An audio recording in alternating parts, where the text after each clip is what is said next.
back to school season has been like, it's not like a month since it has been back to school season, so we have to wrap up the season. So why not wrap it up with this amazing banger video that I am going to be sharing with you, study vlog, and a little bit of study tips and methods you can use for studying. So yeah, this is the third and final episode. Thank you so much for all of you who show support to the other two videos under the BTS series. The first technique you can tackle studying is blurting. So first of all, what you do is you open like your source, or maybe you open your textbook, or maybe where you can get information. First of all, you absorb the information, and then after absorbing the information for about like 45 minutes or maybe an hour, you close the book, or maybe you close the source, get out of the source, and then you take like a blank sheet, and then with maybe a pen or maybe a pencil, you start to scribble down everything that you can remember. So this tests how focused were you, it tests your memory, and it tests your understanding, because if you're able to remember more things that you read, it means that you have a good memory.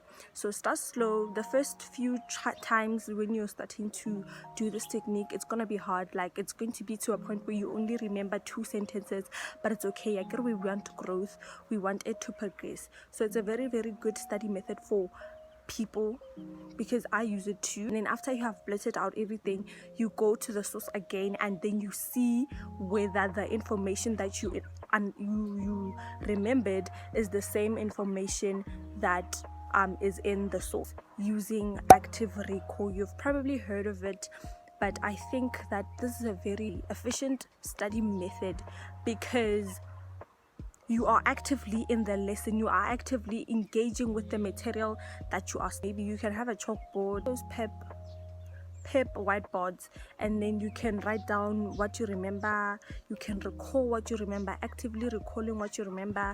You can use flashcards, whereby in the front you write down the concept or maybe the term, and then at the back you write down the definition or maybe the explanation to that concept / term. So then that what you do is that you actively try to remember the meaning, and then you try to explain it, and then you flip over the card, and then you see whether it is relative to what you have just recited. So it's active recall, and it works for other people, and you need to learn to use it to your advantage, because it is a very efficient way to study, and it can save you a lot of time. Studying is all about remembering what you have been taught for the exam, so that you can score higher marks when you are tested in the exam. This is one of my favorite study methods, which is the Feynman technique. Basically, you read the information, you understand what it means and everything, and then you try to explain it to someone else, preferably a younger person. You try to explain it to someone else who doesn't know anything about the topic. Maybe you can explain it to your sibling, you can explain it to like a 5-year-old, a 6-year-old, in terms that you understand. And if that person is able to understand what you explain to them, then that means that you understand your topic, and it means that you have knowledge about it, and it also strengthens your memory, and also helps you also, because now you have a deeper understanding of your topics. Understanding a topic means that you are able to make others also understand it too. Done all of these methods, all of these 3 methods, which is the blurting, the active recall, and also the Feynman technique. Now that you have done all of these 3, you can decide to combine all of them in one, or maybe each one that you seem like it can work for you efficiently, and then you're gonna use all of that, the information that you were able to acquire with these study methods,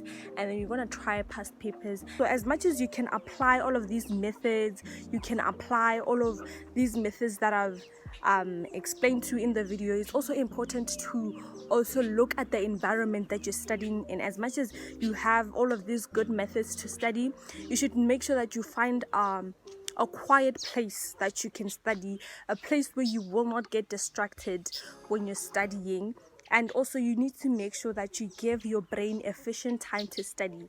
Do not study a whole 10 hours, because that's not healthy. Instead, try to study in little bits of chunks, bits of chunks.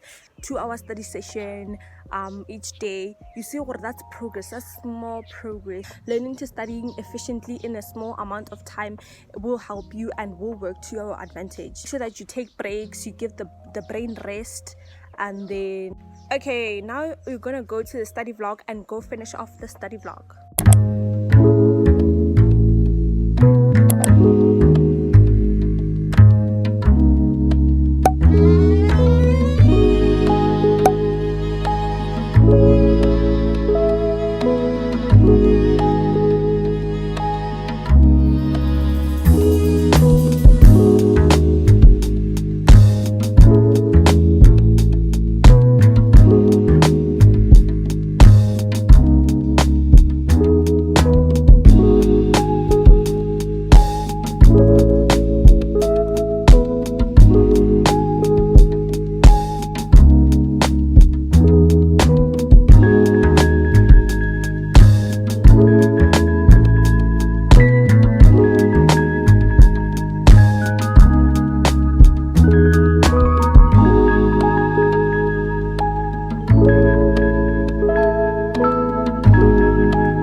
To 11 right now, and I just made a snack.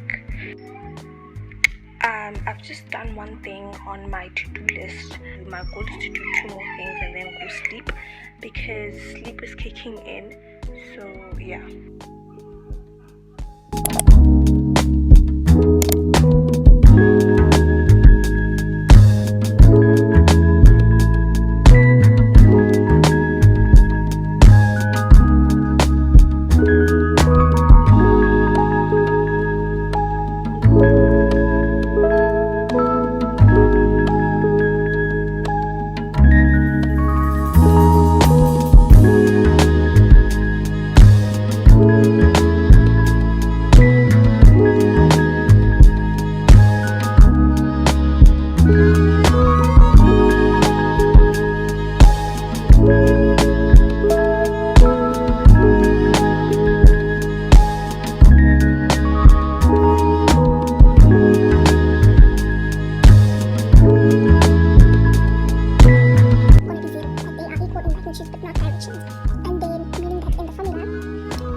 It is only the two forces that are acting on the object. No, the perpendicular one, and I'm also going to have the parallel